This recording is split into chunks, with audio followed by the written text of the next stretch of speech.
Rocky, go. Fifers arriving.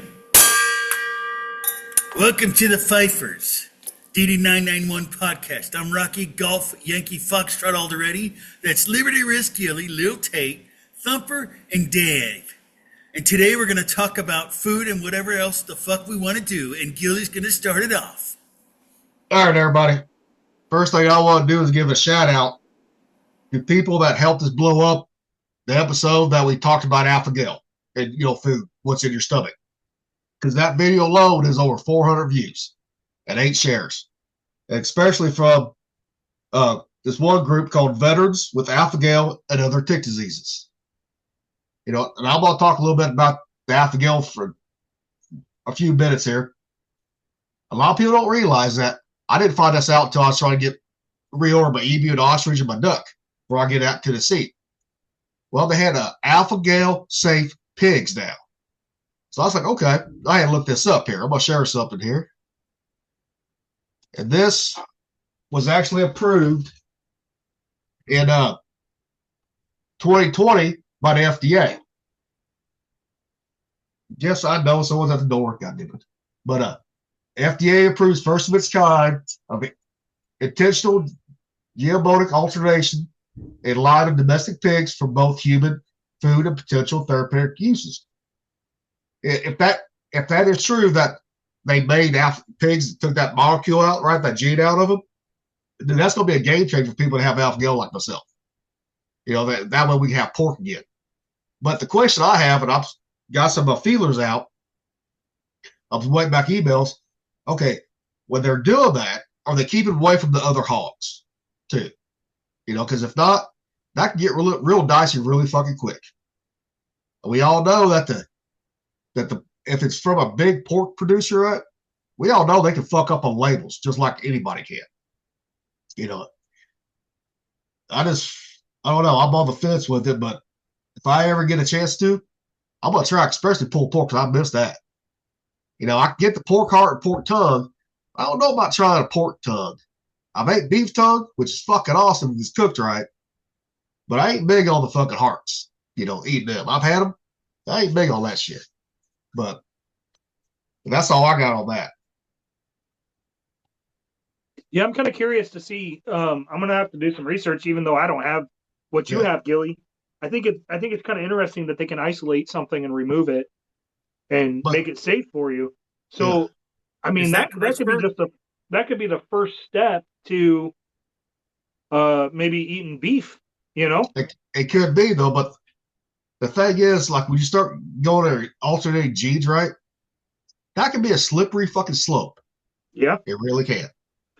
I mean, but if it's safe, right, dude, why not? Why come they couldn't do it with beef, like you said, right?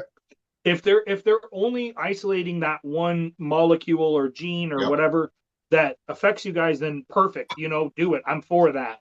I'm not for the all like, doing a whole clone, type thing where you're altering multiple genes at once. Yep. But if they can make it safe for you, that'd be freaking amazing. You'd be able to barbecue shit that you haven't had in years. I mean, how long have you had the Alpha-Gal? Since 2018. So, I mean, you're talking like that's almost like a fucking birthday present. Yeah. That's actually been 7 years since I've had any pork. Yeah, that's huge. I mean, bacon is bacon. That's life, dude. I know. I've gotten used to turkey bacon, but the Oscar Mayer, I mean, it will crisp up, right? But not like regular bacon, but it's close enough. Now the Butterball, that's just like limp dick, people. Don't ever buy that shit. That shit nasty. Well, it's like, and did you see the alternative to bacon I was talking about the other day? They're actually doing like rice paper, as an alternative to it itself. Yeah. I've seen that. Yeah. I just seen a video for it the other day and it was kind of interesting. So I may try it just to see the flavors that it has, with it, rice paper kind of is, I don't know. It's like multi-use for so many things. It's almost like tofu.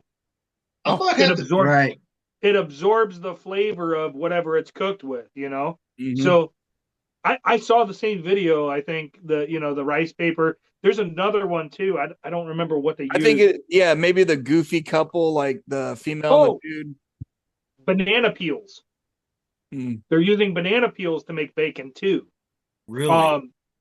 Yeah, it's you basically peel a banana and then you scrape off the inside of the banana peel, and then you use the same ingredients that you use for the rice paper, and you cook a banana peel in it, and it turns into bacon. It's I thought the same couple that you're talking about. I watched them do it, and they said it tastes identical to bacon. But I thought banana peels were like toxic. Remember that, back in the day they were saying don't eat anything because of everything they spray on them to ripen them.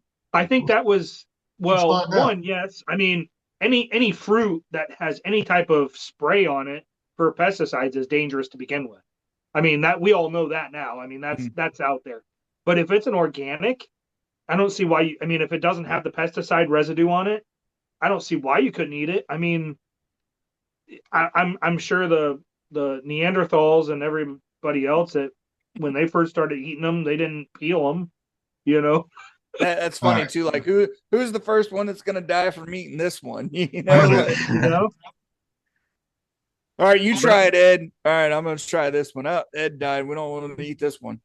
Yeah, I think as long as you don't have the pesticides and stuff like that, I think a lot of stuff that we waste is edible. You know, it. I mean, we do waste a lot as humans. You know. Oh So- yeah, 100%. And this one right here is from livestrong.com, right? Are they toxic? Like we talked about, like Thumper said, most people toss it out, right? Not second thought. But most peels contain some pesticide residual. Pesticides are chemicals farmers grow to use kill insects, blah, blah, blah. However, the United States Department of Agriculture set pesticide limits for safety, and most fruits do not exceed these limits. So touching a banana peel that contains pesticide residual does not put you at harm.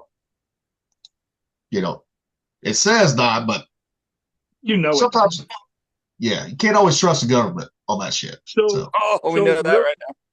Yeah, real quick. I know this episode isn't about pesticides, but it is about food. And the thing is I posted something on my Facebook not too long ago about I saw a like a commercial, right? And it's like, for 50 years farmers have had a critical proven tool in the fight against weeds. Glyphosate. Glyphosate is a pesticide and insecticide that they use on farms. Now, that's a big thing in Iowa, right? Because Iowa is nothing but corn and soy. I mean, probably one of the biggest states for corn and soy in the world. Now, the problem with that is so all of this like commercials and everything for this glyphosate, what they're not telling you is glyphosate is Roundup. That's exactly what it is. It is Roundup.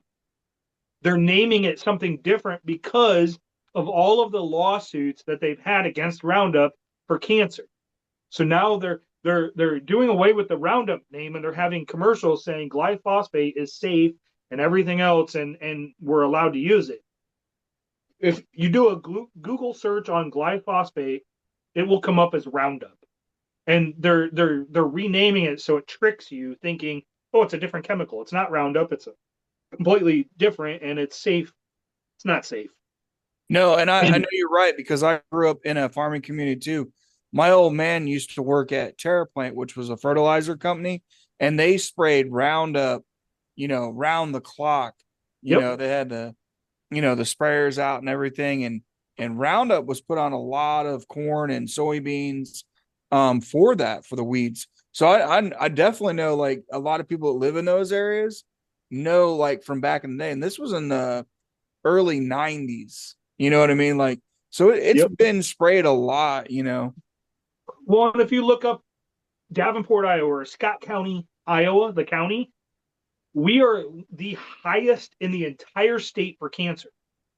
Now, there's two things that are a given, and I think if you were to look at it, you could tie it back to the cancer. One, we're surrounded by cornfields. So all the pesticides and insecticides that are sprayed, huge, right? We draw our drinking water from the Mississippi River. Yep. All of that runoff from all of these fields, not only in Iowa, but Illinois, Minnesota, Wisconsin, Michigan, all of these. I mean, even Canada. If you think about it, Canada shares a water table with Minnesota, right? Doesn't have to be the Mississippi River. Has to just get in that water table. And then boom, now it's back in the river. So we have one of the highest cancer populations, new cancer especially, than the entire state of Iowa. It's crazy. So this glyphosate is Roundup, but they're calling it a different name because of the negative PR it's had named Roundup. Go ahead, Gilly. All right. One thing I did forget to do, because I'm still recovering from Friday night, people. So, but anybody who likes, barbecue, whether it just be straight grilling or smoking, needs to try Blues Hog barbecue sauce. This is the honey mustard, but they got other ones out there. The World Champion blend is fucking phenomenal on everything. But these guys right here, man, if you like barbecue or smoking meat, this is the fucking ticket right here, right there. So, Dave, you said you like this fucking barbecue, right? Absolutely. I need a bottle of that. That's for sure. I've never seen that. Now, where are you located at? California? San Diego. San Diego? Yeah. Well, check out the Walmarts, because you can have it shipped in too, really. Yep. The local Walmart here, since we're in Missouri, because this is a Missouri-based sauce out of St. Washington, Missouri, outside St. Louis, so it's everywhere here in the Midwest. But get some of that, try it out. Now, I would start with the Championship blend. Yeah. That's, to me, is the best one. They got other ones like Old Smoky Mountain, right? Tennessee Red. I haven't tried those yet. Lil Tate, which ones have you tried? I tried the Smoky Mountain, and by the way, hi Jimmy. Hey, Welcome to the show, brother. Jimmy the Jimmy? Sailor is Jimmy. back again. Oh, Jimmy How you W, the guys Sailor, a pirate too. Welcome aboard again, the Fife Sailor. All right, go ahead and go. I just had What's a up, big gentlemen? Championship blend, if you're new to like barbecuing, like that is a solid, like it's not heavy in sugars, and it's just a well-rounded sauce. And the Tennessee Red reminds me of like a smoky sweet Baby Ray's. It's not as heavy, but you can kind of taste similar flavors. But the Championship blend, like we're talking about, it's well worth its price. Like well worth it, 100%. My family lives off that one. I don't even need to buy Sweet Baby Ray's anymore. I just pick up that one. And I can tell you, if you use the Championship blend, if you do your own smoking of the meat, use a pecan wood. That would be that's like the best pairing between pecan wood and that barbecue sauce. Amazing. Well, actually, you don't need no wood. See, like right behind me in my picture, I got my drum smoker from Gateway, which is actually Blues Hog, right? They make it. You get their Blues Hog fucking charcoal. Technically, you don't have to add no wood to it because the way the drum style sets, that fat drips down all the coals, creates its own smoke flavor right there. So you can add wood if you want to. I've had pecan, apple. I like apple with it too. With the stuff. But you get the best of both worlds in a drum fucking smoker, I'm here to tell you. Hot and fast, the way to go, in my opinion. I know Lil Tate don't agree with that because I got him converted. Dude. My fucking pit barrel, man, that I got, dude, like we talked about is awesome. I just got a new set of thermometers that has the grill clip. So I'm gonna measure this time around and see what the hot and fast we talk about charcoal that Kingsford does and the low and slow, in that drum to see where the heat sits at in there with the two different charcoals. And then I'll probably get some Royal lump charcoal and see how that runs. You know what I mean? Like a few tests. And that's what we talked about before about cooking. When you're smoking, don't always trust what everybody says online. Like you need to do this, you need to do that. Do your own experimentation. That's what cooking is all about. Yeah. Yep. Yeah, I know Hodges. I know Hodge at Thumper. He likes going. He's got the white trash fucking set up right there. We're being a little we're more sophisticated at our smoking. Sophisticated. It's a fucking wait a barrel minute now. with a lid Wait on a minute it. now. I've used fire smokers, barrel smokers. I've used electric smokers. I'm going back to basics. What you see behind me is my fire pit, which uses deck grating and some cinder blocks. Okay. That's what I said. The white trash of fucking smokers. That is the best way because you get the best of both worlds, man. You get the smoke, and I put a 8 foot by 3 foot steel roof right on top of it, a whole piece, and it holds that smoke in. Yeah, you can do a whole hog. Rolls that smoke, huh? Yeah, you can do a whole hog on yours. Oh yeah, absolutely. And so I can do direct heat or I can do indirect heat. Like these stakes behind me, I got them right above the coals and the flames. Let those drip down right onto the fire, and it smokes itself. It's amazing. I'm getting ready to do that again tonight, actually. How about everybody else though? Does anybody else barbecuing or smoking or grills? What do you got, Rocky? Dave? Not right now. We're gonna cook some birria tomorrow, about 300, 400 pounds. Do you do that though? You do that in a slow roaster though, right? You cook it slow. We have like big fucking locos. You know what locos are? The big pots like you'd cook crabs. Yeah. We have a different setup. We have that shit, and then we put all the birria in there. I put all the special ingredients. That's a secret Krabby Patty formula that no one's gonna get. And then I cook the food for hours, almost a day. Like I let it soak in there for a day, right? Mm-hmm. And it makes the meat just taste great. Like yesterday, I was telling you last night, we had a guy from Orlando, Florida that eats birria because birria is big out in Florida right there, right? He's like, this shit was better than that shit. So right. Hey, I was really proud. Pardon my ignorance, but what is birria? Birria is it's like a slow roasted beef. Like the original's like goat, right? But people like me goat tastes nasty. I don't like goat and I don't like sheep. You got to cut all the fat off the goat, just like you do deer. You can't have no fat. That's what gives it that nasty fucking taste. Well, I'm going to say I like some beef. I want some beef. Beef. It's so like a roast, cook Jimmy. The beef. The beef is the beef. The beef is cooked. And so I slow roast the beef for about 18 hours.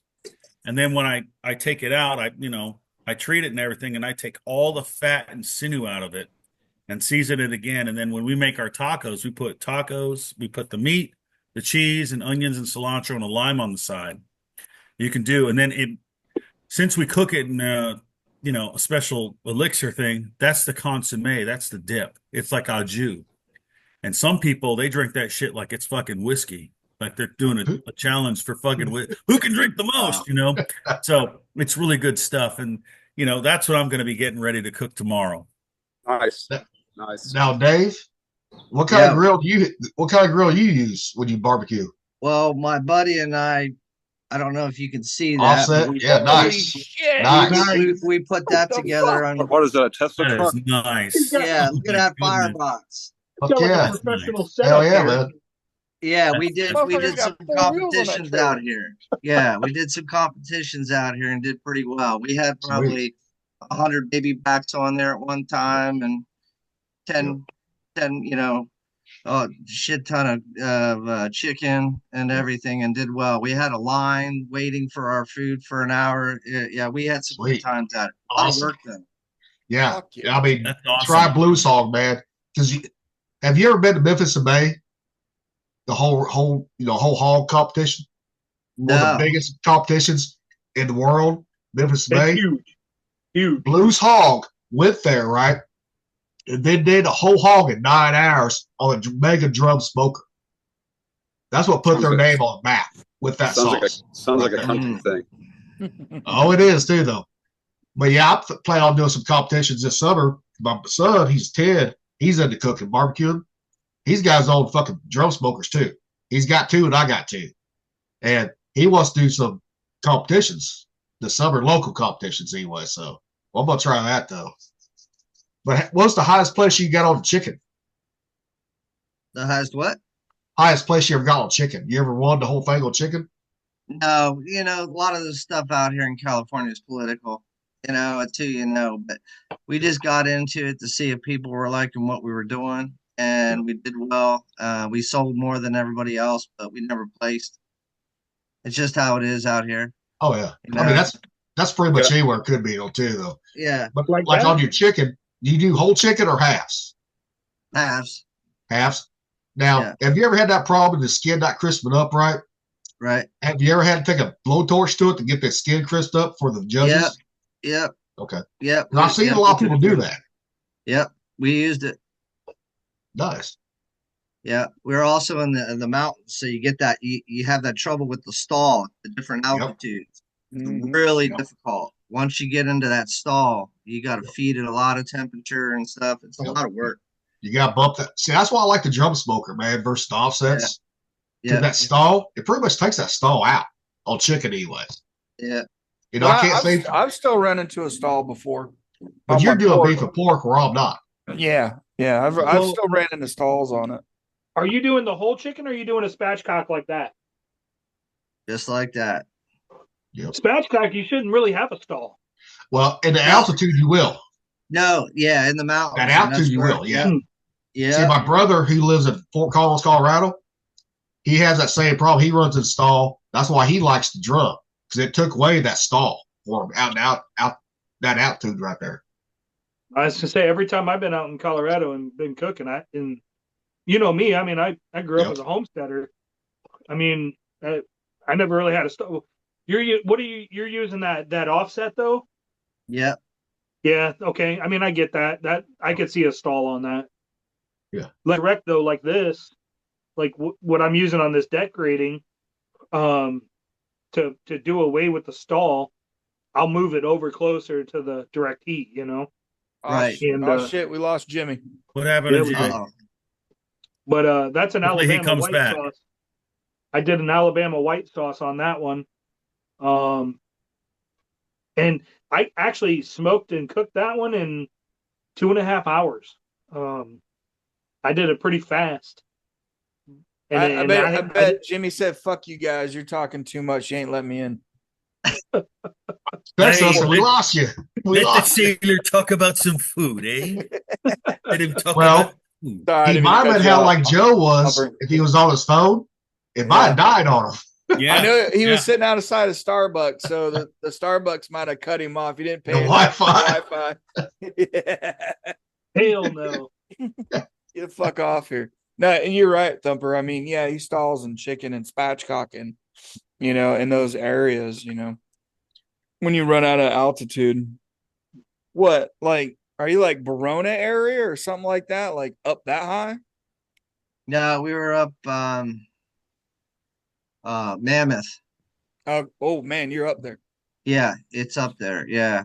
Yep. And like you guys were talking about with the offset, it's more susceptible than direct heat. Yeah. I agree with that 100.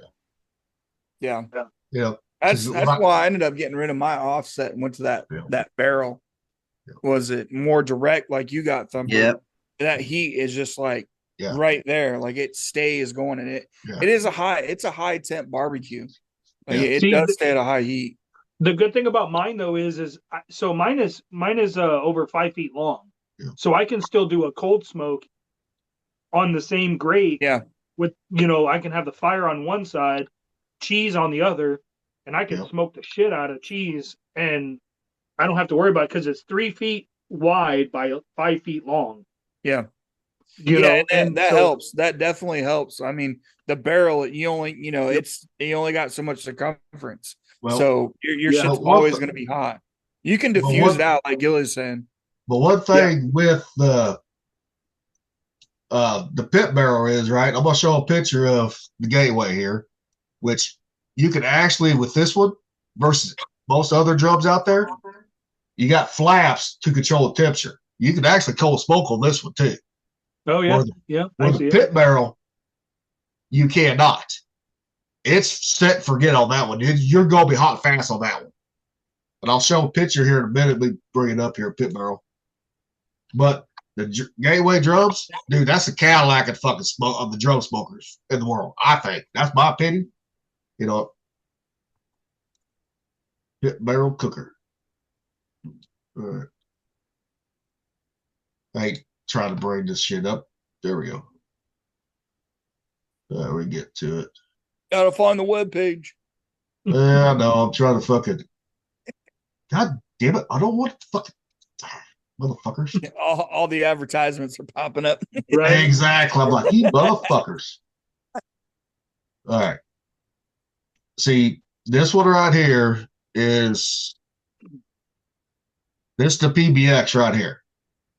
You know, but there's no flaps or anything controlling. You got one little flap down here that does not close off at all. It's still when it's all the way closed, it still leaves about what, quarter-inch little tape. Yeah, it's If like that- it's got a spring on it and it pulls out just Yeah. a little bit. Yeah. And But then, I mean, you can add. That's how you add air for the heat. It only Yep. gets hotter. It doesn't. Yeah. It doesn't cool it down. Yep. It just gets hotter with it. now see, this one here is the 18.5 classic one, right? This is what most people get when they're starting off, right? Because it's the cheapest one. Yeah, that's what I got right You there. know, because I got that Perfect. one and the PBX too. You know, And Yeah. what's cool about that is they have plates. I'll have to take a picture of it, but you know, whatever branch of service you're in, Yep. they will, you can buy a plate. Like I have a Navy plate on mine. Yep. You know, you have to drill it out, the rivets, Yeah. and then screw it in. But Yep. you know, they are a veteran company. You know, Oh, yeah. they do a really good job with Yep. supporting with, you know, sales and stuff like that. So for a And company also- like that, and it's no endorsement from Pit Barrel or any of Yep. that shit. Like, you know, we're just saying what we use Yeah. as like, you know, cooks, which is funny Yep. because you got 5 guys on here that are cooking, and you know what I mean? Like, Yep. I don't know if we do it better sometimes in some Yep. areas, but you know, But that's like, I can you know, like, outside. it's like Gateway. Gilly like, had hey, me well, that's wanting why to I buy had- those. Huh? Jimmy's coming back. What's Jimmy's up? coming back. Okay. I No, said, but that's- Gilly. Sorry, Gilly. You had me wanting to buy one of those barrels, but then I'm like, fuck, I need something bigger because I do so much Yeah. Yeah. food. Yeah. I'm like, I need something bigger, you know, Mhm. square footage wise. Yeah. Yeah. And that's, you know, that's fine because everyone's needs is different though when it comes to barbecuing. It really is. It's just like, if you look behind me, like Gateway, they will customize anything you want. So I got the USS 5 patch on there. Laboo, I don't know if you see that one. Laboo down the very bottom, that gold shellback patch on there. That's painted on the motherfucker right there. You know, That's and, awesome. and it took a while from like the gold shellback patch. It took a while to have it digitized because they could not find that nowhere online because that was a one-off for the 2002 cruise that I was on for the Med cruise for Operation Enduring Freedom. You know, that patch you can't buy online. Oh, hey, Yeah. Jimmy, did you find a What new happened? Wi-Fi from Starbucks? No, I'm actually, my laptop overheated. I was outside. Holy Oh shit. man. It just shut Must down. be rough. I don't even know what I don't even know what temperature it is. It doesn't feel that hot, but it was hot where I was at, so I had to relocate. What, you got a bag of ice underneath it? Yeah, Well, upper is 70 degrees here in Missouri. I'm at 60. Oh, hell. I think It's I'm in the 57 50. where I'm at. 57, Yeah, it's dude. 57 where we're at fucking Rocky. Yeah. It's actually pretty nice, dude. It's Not bad. really nice right now. This is like, I don't know if you guys saw the weather coming up, but on the 14th and 15th, we're going to be under here in Iowa, a bomb cyclone. And they're saying on the western side of it, there's going to be a blizzard. And then on the eastern side of it, where I'm at, there's going to be fucking tornadoes. Well, Wow. that's just the So- Midwest for you, though, man. Because I remember every year our first game was around March 24th for baseball in high school, right? Yep. And every year in high school, that bitch snowed during the first game. Well, the thing is they're saying our millibars for atmospheric pressure is Yep. supposed to be the same as a Category 2 hurricane. It's supposed to be super low, like 970 is what they're saying, which is a Category 2 hurricane Yep. millibar, but it's going to be fucking tornadoes. So they're saying that there's supposed to be a tornado outbreak. So my vehicle is in the shop right now, and I'm driving a loaner from the dealership. So I'm going to be out chasing tornadoes And if their car gets fucked up, their car gets fucked up. It's not my problem. So, Well, best of luck to you, Thumper. I would rather tornadoes, man. Hey, I'd rather be in a tornado any day than a hurricane. I've been through a hurricane, and those fucking suck. Tornadoes aren't the funnest when you're close. Like we just had last summer, we had a fucking EF1 come right by the house, literally like 150 feet away, and it fucked up a bunch of houses. But it didn't mess with mine. So, but they're fun. I was outside drinking beer, watching it go down the road. Well, a tornado, it only lasts for a few fucking minutes or seconds sometimes. You know, where hurricanes, that could go on for fucking hours. Yeah. So, hey, speaking about tornadoes, so I think you guys all know I grew up in Ireland, right? I grew up in a pretty small village, about 1,000 people, right? Mm-hmm. In the area. They had a tornado, which they never had one at least recorded about a year ago. And it wiped out buildings and did colossal damage. The BBC were on site to report this tornado, which in this small town is unheard of. Nice. So a tornado put you on the map, is that what you're saying? Yeah, maybe on the European map. I don't even think I made it over here, to be honest with you. That's fucking hilarious. In Cali, we got fires. You guys don't know anything about that, do you? I know about fires. Shit. Well, we have fires, New York but knows. Yeah. New York knows about fires. They just had a wildfire up in New York. I dressed like a pirate and talked about fires and how fucked up things were going at the time. If you don't remember, just check the fucking catalog of videos. Yeah, I mean, save the slugs. You know, don't clean out the forest, and then watch what happens. I mean, we still got fires here in the Midwest, just not as bad as they are on the West Coast.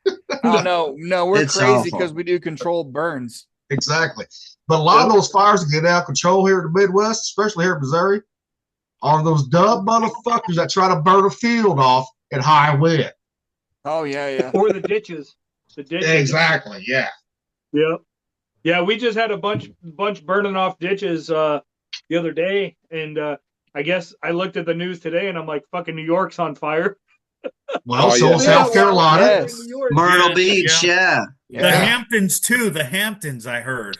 Yeah, it's by like that heavy, like the high priced area of the Hamptons and shit. Just like the Palisades was, all that fucking money. I wonder if any of the things will survive if they have blue roofs. Right. Yeah, They're hitting on something. And that's why I got a fucking blue car. I'm telling you, man, old blue, man. I ain't worried about it. Yeah, dude. Yeah. I mean, seriously. I wonder what will survive. Hopefully they have blue roofs and it'll start proving some shit. So back to food real quick. Yeah. I think we all need to do an episode together while we are cooking. Like, We can do it. do a remote show. So like I'll be out at my open pit, everybody be at their grills or smokers or whatever, and we do a show and we show the process. Well, and we need to ask Jimmy. Jimmy, how do you smoke anything or grill or what do you do? I smoke cigarettes. Are you allowed to touch fire out there? No, my wife does not let me touch fire. So I this is a learning process for me. I'm learning It's a about personal barbecue. problem, Jimmy. I know. But Jimmy, once you get started with the barbecue, you're not going back. I'm here to tell you, brother. It's a rabbit hole. Oh yeah, It is. 100%. Yep. my wife said I couldn't even cook a hard-boiled egg. Holy shit. Damn. Okay. So It's there's time the to start. There's the And next episode. There's the And next episode. We're gonna help you cook a hard-boiled egg. I know how to And you cook a can, hard-boiled hey, egg. and you can put them on the smoker and cook them too. You can. Yes. Smoked Yes. hard-boiled eggs Yes. are amazing. Because I did Scotch eggs on my brother's pit boss. Really? And they came out beautiful. Yes. How do they look? They were about the size of a fucking softball when I was done because I didn't really know how to fucking put the sausage around. It was the first time I ever did it, and then rolling everything. It was fucking huge. Yeah. So my experience in cooking is probably very, very short-ended. I took a home economics class because the teacher was fucking smoking. And Hey, what did she look like? Was she a redhead? no, she wasn't redhead. No, this girl was a brunette, but she was beautiful. Well, Big old titties. I mean, she's probably in her 60s at this point, but back then, man, shit. Yeah, but you're getting close to being 60, ain't you? Yeah. I got a couple. I got a couple of more. Hopefully, a couple of more years. Sorry, Jimmy. Yeah, I mean, know. that's when they offered home. Remember, did anybody go to home economics back when they were in middle school? Because I did. I mean, I wanted to hang out with chicks, so I was like, I'll go sew and cook. I don't care. I'm getting to hang out with girls. Shit, my middle school did. We had fucking. My middle school was in a town of 180 people, 190 people, right? Yeah. So we didn't have that. Now I went to high school next town over, which was 13,000 people. They did have home ec, and I never took it. I was in the VOTEC. I was in my lane, band lane there. Yeah. So when I took that class, it was either technical drawing, which I couldn't draw a straight line with a ruler. So I had no business being in that class. So I'm like, home economics, all the hot chicks were there, and the teacher was hot, and she was talking about cooking, and my mind was, I don't know, elsewhere. I was thinking, hey man, how could I? You know what? It was where it needed to be. I think you were thinking about pig sticking her and cooking her in your little fire, eh? Spit roast that shit. Break out the shillelagh. Aye, that's right. A hard shillelagh at that. Yeah. I failed on that mission as well. So hey. That's too good. Start with some baby backs, Jimmy. Here's another photo on that grill. Oh yeah, that looks Nice. good. Yeah, look at that. I'm hungry right now, Dave. Send them over. Ship them. He's gonna go rob the grocery store like right now. They look good. Yeah, sir. And like back to what Gilly was saying, if you can get back to the hogs that are you can eat with Alpha Gel, man, I would love to see some of the ribs you do, brother. Oh fuck! I still got all my recipes that I did beforehand, right? I still have not forgot how to do it. I just haven't done it in a while, and I'm waiting. The day I can have fucking pork again, dude, I'm gonna have fucking the fucking best pork shoulder that my uncle taught me how to do when he was doing it on the offset. It'll be the same fucking way on the drum, kind of. You wrap at a certain temperature, right? Then let that bitch take it 205, be done. Mm-hmm. Bone in all the way. When that bone comes out clean, you got a perfect fucking shoulder right there. Little thing, that, Dave, you know that. Oh yeah, I think I still got a picture of the one I did that I sent you a while back. See if I can dig it out. And if you can sit there and take your hands and don't need those fucking claws, I hated those claws. If you can take your hands and shred it with your hands, that's perfect right there. So this is I don't know. Can I get it in there? I don't know. That was what what the outside looked like when it's starting to split, and then this was the bone that came out of there. Wow.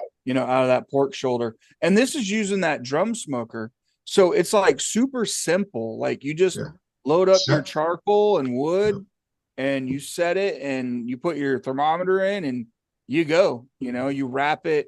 Do you guys wrap yours, Dave? Like I wrap mine around 180 for my pork butt.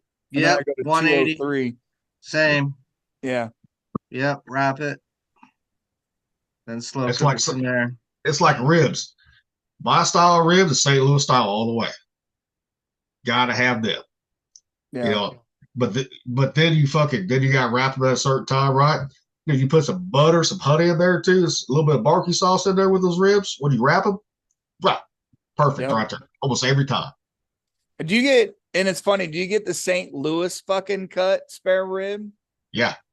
I love seeing that. Like when I laugh when I go in there, I always think when I pick them up, like, damn, Gilly can't have these things. Nope.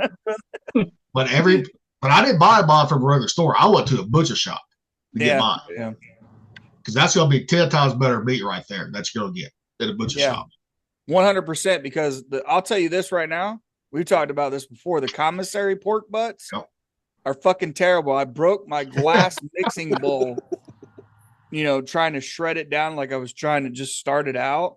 And that thing caught and it torqued over, and that fucking glass bowl just shattered. I was fucking pissed. You know what's crazy is I get my pork belly from the commissary, and to make bacon. So I cure and smoke my own bacon, and I get it from the commissary, and it's some of the best I've ever had. Like, maybe it's where you're at. I'm in Virginia side, so mass production. Yeah. I never had that trouble before, but with that one, it did. And I was like, you know what? I'm not buying any more commissary, because I was like, it torqued over my KitchenAid. You know how KitchenAids are so good as mixers? That motherfucker just torqued over and it shattered that thing. So maybe you need to get a hold of a locker that does butchering for farmers. Do what I do. Get a cow from a farm. It's the best thing I can tell you right now. My kids will not eat at their other parents' house because I have my son. My wife has 3 daughters from different marriages. We're a blended family. They don't like eating beef at their other parents' house because they can tell the difference from store-bought versus farm-raised. Yeah. It's huge. It's night and day difference. In a pinch one time in the last 6 years, I bought beef from a grocery store, didn't tell the kids, and they said it tasted like shit. They did not like the way it tasted. So all the nitrates they pump into it. Plain simple. Yeah. If people out there watch this, if it's beef, you're not buying it. Meat is supposed to be fucking red, dark fucking red. Dark red or brown even, depending. Yeah. Depending on the cut. Yeah, and I got beef that's brown and it's fine, Yeah, don't let like the color of the meat when it gets like kind of grayish freak you out. What you should worry about is like the smell and the slimy texture. Yeah, that's what you need to worry about. Especially, but it should never be pink when you're buying it when it's raw. No, it should be bright ass red. There's only one thing you should want with pink in the middle. It's always pink in the middle. No matter what color. I'm just saying that right now as an old sailor and pirate. There's only one thing you want with pink in the middle. No, you don't want roast beef tips either, man. Leave the roast beef tips alone. I don't want Arby's. I was going to say that. You don't want Arby's. She's had the meats. That's right. Thumper, do you raise your own cattle? So I have a guy that I actually buy my cattle from. Okay. I've actually been to his farm. I walk his field. I make sure that it's legit, grass-fed, no antibiotics. Like he is very strict with his cattle. And the reason why I go to him is, 1, because I get to pick the cow. 2, he uses the butcher I want, and that butcher I can make sure. So I used a different butcher last year, and I'm so pissed. I don't think I got the cow that I actually chose, and it kind of pisses me off because my cow I paid for hanging weight, right? So you pay the way it works is you pay the farmer for the cow, then you pay the butcher, then you pay the butcher for the hanging weight, what they cut up. Well, my cow was 980 pounds. Okay. My steaks that came from that and roasts was from like a 500-pound cow. They were tiny. They should not have been as small as they were, because I've had smaller cows that came from the butcher that I like to use, and they were way bigger. Way bigger. How much are you paying for 500 pounds, 980 pounds? So I typically, right now, between the butcher and the farmer, I'm paying about $220 a pound, but it doesn't matter the cut. So I can get filet mignons, I can get T-bones, I can get ground beef, I can get porterhouses, I can get ribs, I can get soup bones, all of that for the same price. Okay. So I pay a flat rate for all of it instead of the individual. Like ground beef is going to be 133, and this steak is going to be 240, and this one's going to be 3 something per pound. So it comes out to be a lot less when I do it the way I do it. So you're purchasing from the butcher, or you're purchasing from the cow owner? Farmer, from the farmer. Okay. From the farmer. And then he takes it to the butcher I want, because there is so many butchers around here. But I'll tell him, hey, I'm going to buy this cow from you. I want you to take it to this butcher. And he'll say, okay, he'll take it there. And then I'll go pick it up when they're done. Got it. So about $1,000 or more? More. For a cow. You're gonna pay for half a cow somewhere in the neighborhood of $1,800. Okay. But that's with the butcher too. That's with the butcher. Yeah.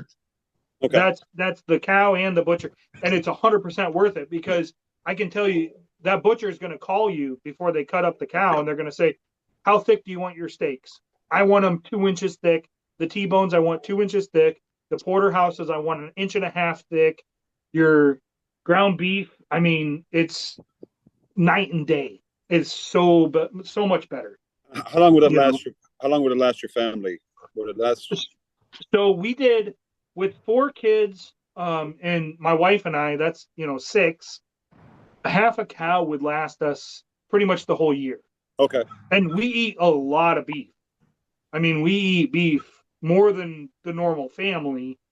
But a half a cow is going to last a family of 3 or 4 a year at least. That's a good investment. Now, it's night and day. Yeah, it's night and day. You're getting the cut you want, the thicknesses and the style in which you cook, and how your family eats. But a whole year you're getting primo beef. Yeah, it beats any USDA graded beef you're gonna get, and you can do what I do on top of it, is collect all the fat and make beef tallow. So make beef what? I'm sorry. Beef tallow. It's it's an oil that you use to cook with. It's kind of like lard. It's kind of like lard, but beef.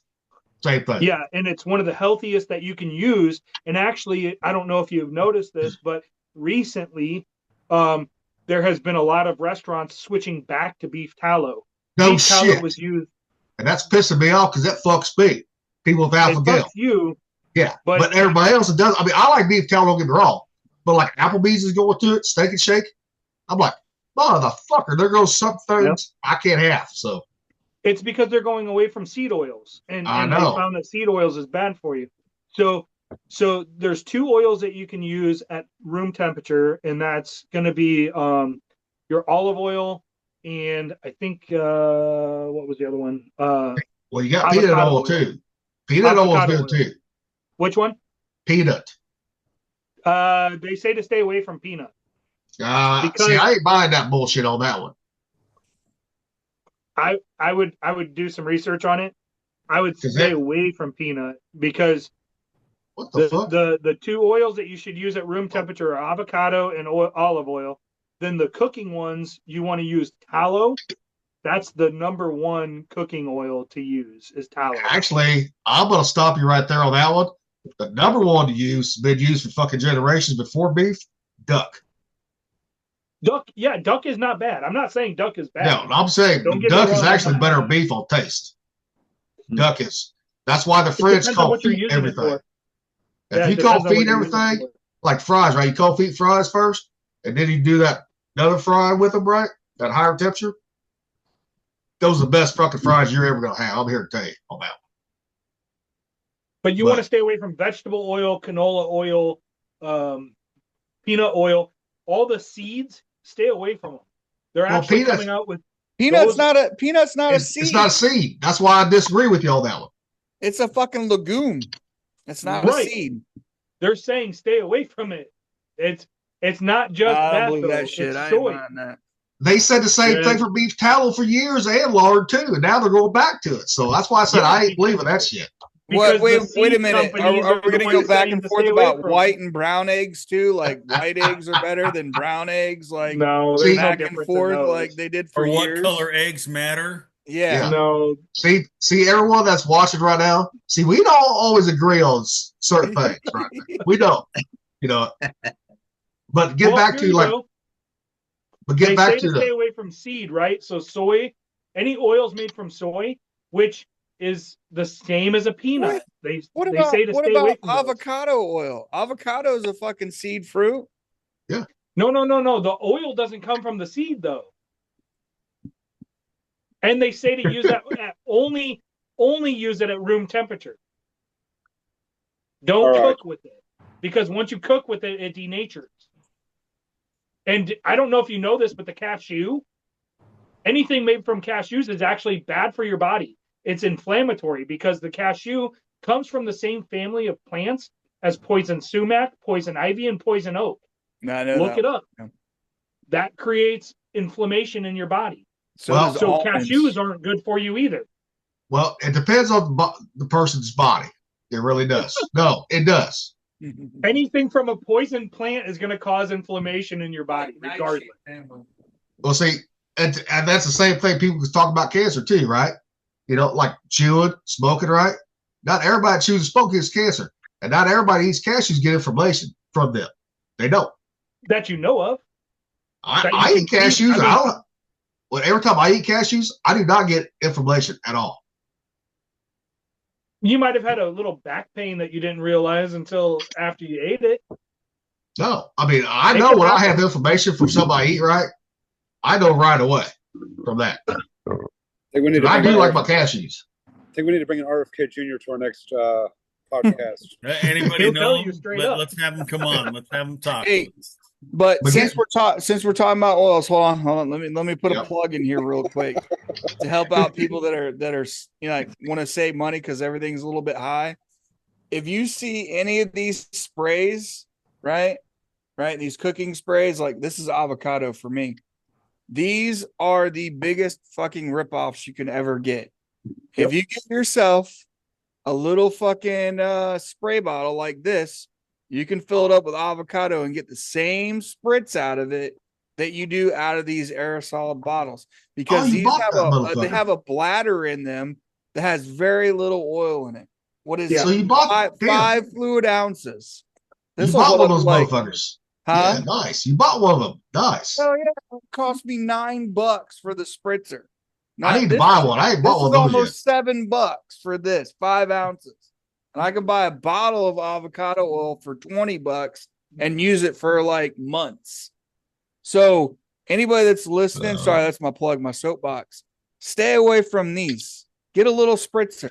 And it has a fucking lid on it where you can pour it in too. So and little Tay, put it up there again for the audience. Which one? Whichever one. The second one. The spritzer. Oh, the spritzer? Yeah. So the spritzer, it's a glass bottle, right? Yep. Right. And then there's a little flip top up here. I don't know. The camera's show you here. Camera's being a little bitch. Yeah. Flip top, you can pour. And then there's a handle over here that spritzes, just like you would a water bottle. You know, and these are what I think $9.99 off Amazon. You know, and you can go that route. Like you can actually control how much you're using out of that. Like we know olive oil is good for you too. You can put olive oil in there too, and they're made glass. I'm gonna bring it up here, right here. Yeah, you got. I don't want people to think that I'm anti avocado oil or whatever, but. No, I know. We know, Thumper. Yeah, use the good shit, you know. Yeah. I call avocados avaracos. But get back on the meat. Hodge and Thumper was talking about the beef, right? There's one thing. You see, when I always had a hog, I always got it from the local farmer. Always did.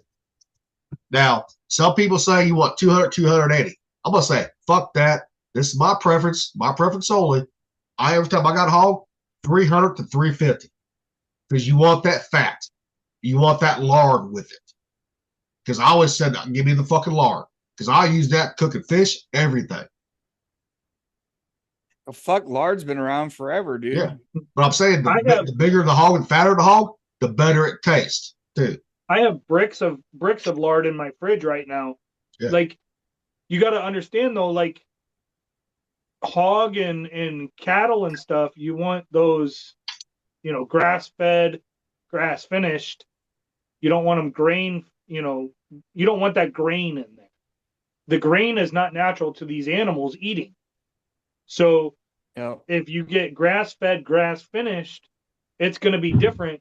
So that 300-pound hog, I would say you want a healthy hog that grew up on healthy food. Well, that 300-pound hog might be not as good as the 250. Well, see, that's where I'm gonna this is where I'm gonna disagree with you again on this one. See, I've had hogs from locals that did not grade, finish them out in grain at all. Period. Sounds like it was all fucking slop. I mean, like mayonnaise, grass fed, everything. And it was 10 times better than the grain. You're right on the grain finish. You're right on that. But you can still get those hogs, depends on the breed, 300, 350 pounds. It just takes longer. It's going to be an older hog. Sounds like a night on the haunch, and it's getting very late. And you have no luck. Oh, shit, man. Fuck, no. No, you go for the 400-pound hogs. Would pick up a 350, no problem. Shit, 400-pound one time. Fucking Everett. Hell yeah.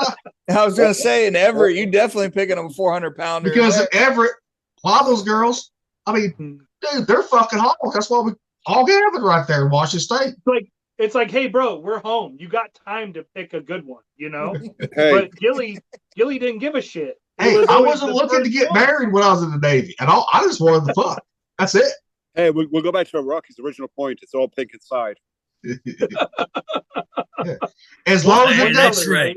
The pink inside is what matters. As long as it does not smell, when you put your fingers in there, you do the sniff test. As long as it don't smell bad, you're good to go, people. I'm pretty sure you have no sense of smell. Facts. I'm pretty sure you have no sense of smell, Gilly. Yeah. If Gilly I did back then. I did back then. Raising fucking underwear on it. Hey. I'm doing colors. Speak about, remember Hugo's underwear? Oh, fuck. But yeah. That motherfucker puts in the fucking shitter. Pigpen. Pigpen. And then old McCulley and old Hides. Wasn't that McCulley and old Quasimodo had to fucking sit there and flush, take it out of the fucking down the shaft alley. Oh, Quasimodo. Fucking. Remember, he was called Snatchamoto too? Yep. Hugo was?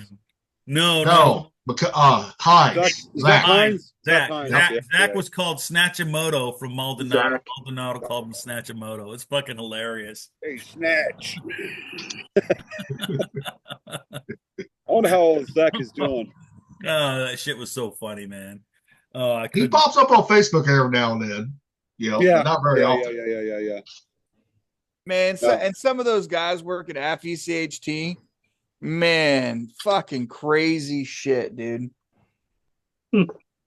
Especially with the females came on board, right? Yeah. I'm not sure. They were flushing down the fucking tampons down the toilet. Yeah. It would clog everything up. Yeah, they put out fucking messages you had to tell it at quarters, like, stop flushing tampons, you ruin the fucking grinder pumps. Yeah. I'm glad I got off the boat before that happened. Oh shit! Yeah, I didn't have to experience that. It was very, very loving experience. I bet it was. So you didn't make that trip with us back to stateside. Then you stayed there in Yoko. April 24th. I was out. I tried to fucking the ship. Unsuccessful mail. See, I tried to cross deck right over to another ship, and old Chief Turbo. I don't know if you remember him because you was a deck. Yep. He goes, nope, you're denied. You're staying with us. I said, motherfucker, I want to stay here in Japan. And I think Rocky tried to do the same thing too. Did you try to stay in Japan? Mm-hmm. And you was told no by the same chief? They said, hey, you're going. I was like, I'll stay in Japan. I got no problem with that. Let me stay. Yeah. But when it comes to engineering, the ones who didn't want to work or get qualified, those ones got to stay. The rest of us, we had to go with the ship. That's because, go ahead and show your shirt, Gilly, because you were a fucking what? Liberty risk. Liberty risk, yeah. But I was actually a good boy in Japan. I was actually a good boy. Yeah, that probably would have only lasted a whole fucking 3 days after. I don't know. Hey. Hey, I don't know. He didn't get in trouble when he was out there with me, and Hey, we Gilly, were brand Gilly, new. you were hanging out with Cutting. I don't know. You were a Liberty risk with Cutting. Remember that guy? Yeah.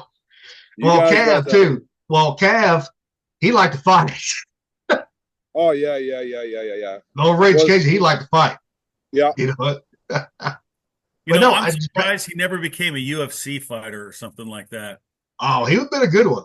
I know Yeah. he probably would have won the championship or something like that back. Old fucking raging Cajun, man. Yeah, dude. Yeah, yeah. No, he would never. He would. I don't think he would ever make champion, right? Because where he's from, there, Louisiana, he don't like a lot of black people just because how they are, you know. So he probably never made that because of the political political correctness crap, you know. But if it wasn't for that, yeah, he probably would have been champion. Which is funny. Didn't Jimmy and Dave have a story together about fighting? No, on the Liberty Risk side of things. Yeah. When y'all went to mass, That's not what we went to Captain's Mass for. Oh, okay. I was wrong. No, but we did go to Captain's Mass together. That's a fact. What happened? So, Please tell us. Jimmy, do you want me to start it off? Yeah. All right. So we had the buddy That's probably system. how it started. Jimmy's the buddy system. You know, we were out in the buddy system, and then we went and we had a whole bunch of laundry. So Jimmy and I found somebody to go and do our laundry. We picked it up in a couple of days, type thing. And then I'm sitting at this bar in Pattaya Beach, Thailand, and Jimmy says, I'm going to go get our laundry.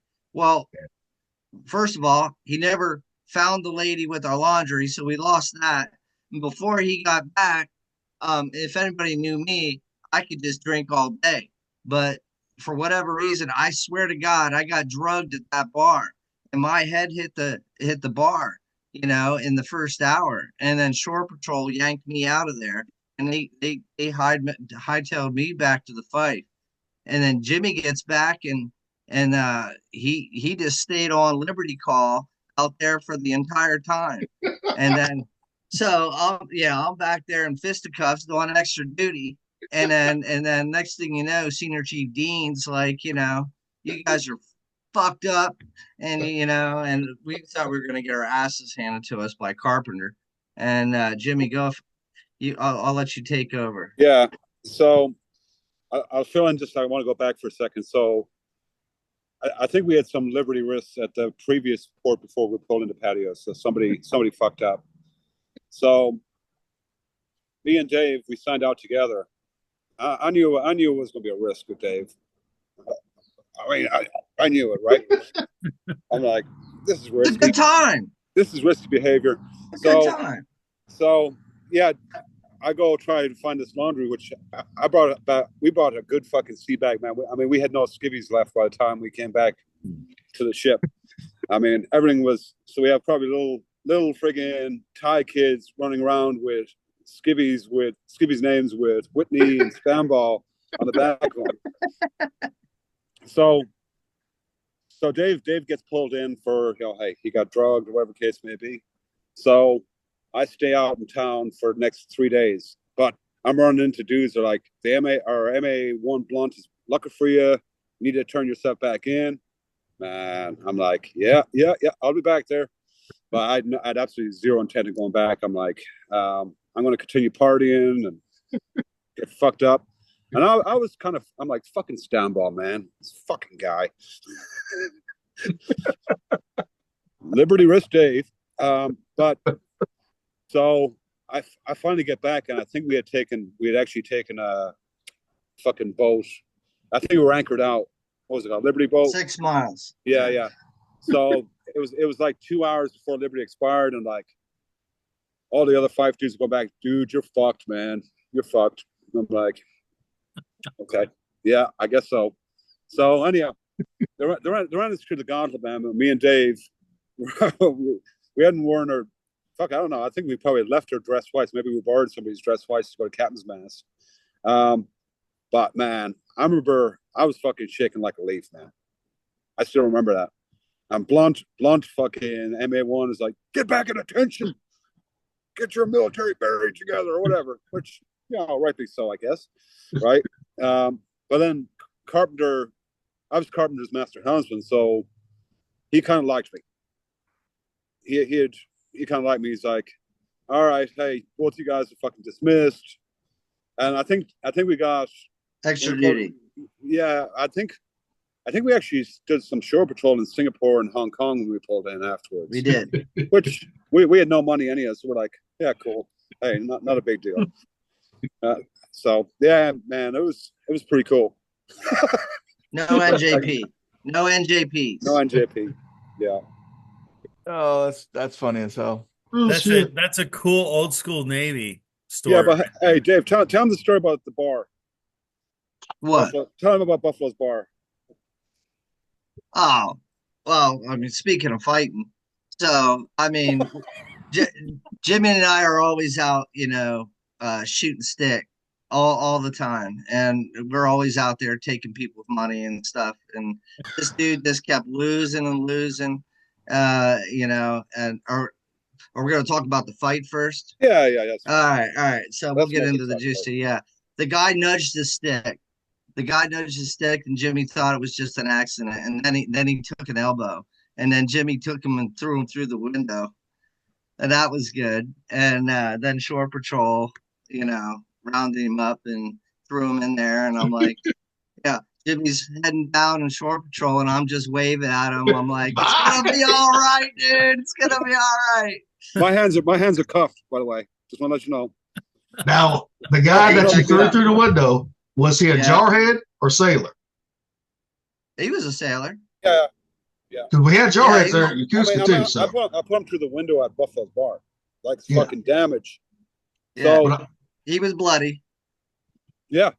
I mean, I lifted him up, put him through the window, and then fucking, hey man, Shore Patrol starts coming in, and then they send security from the base down. But the story gets better. I'm like, I'm fucked. I'm getting kicked out. I'm fucking done. We're getting underway. We're getting underway the next day. So they give me a breathalyzer. You know the protocol, Rocky. Mm-hmm. They fucking stick me into a fucking room, and now it's about 5 o'clock in the morning, and I can't sleep. I'm like, I'm fucked. So about 5:30, I hear the fucking clanky door, clank, clank, open up. Hey, get on your feet. Put me in handcuffs. Put me in the back of the fucking squad car. Take me back to the ship. They walk me up the brow, and Captain Carpenter, or Commander Carpenter, is running down. And he's like, the MA1 or MAC is trying to explain to Captain Carpenter, hey, what happened? And Carpenter's like, get him out of the cuffs. I don't care what happened. Get him out of the cuffs. He's like, folks, get up there. Hey, man, get in uniform. We're getting underway in 20 minutes. I never heard nothing after that.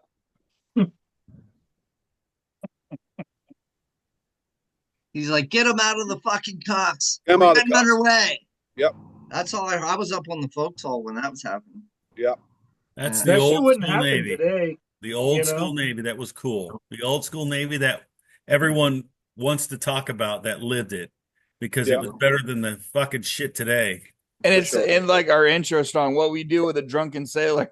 Yes. I wanted to make that the intro. And we can't play that one no more because we got hit with copyright shit. Yeah. So we can't play that one no more. But. I got my son writing an intro song and an outro song for us. Oh, that's awesome.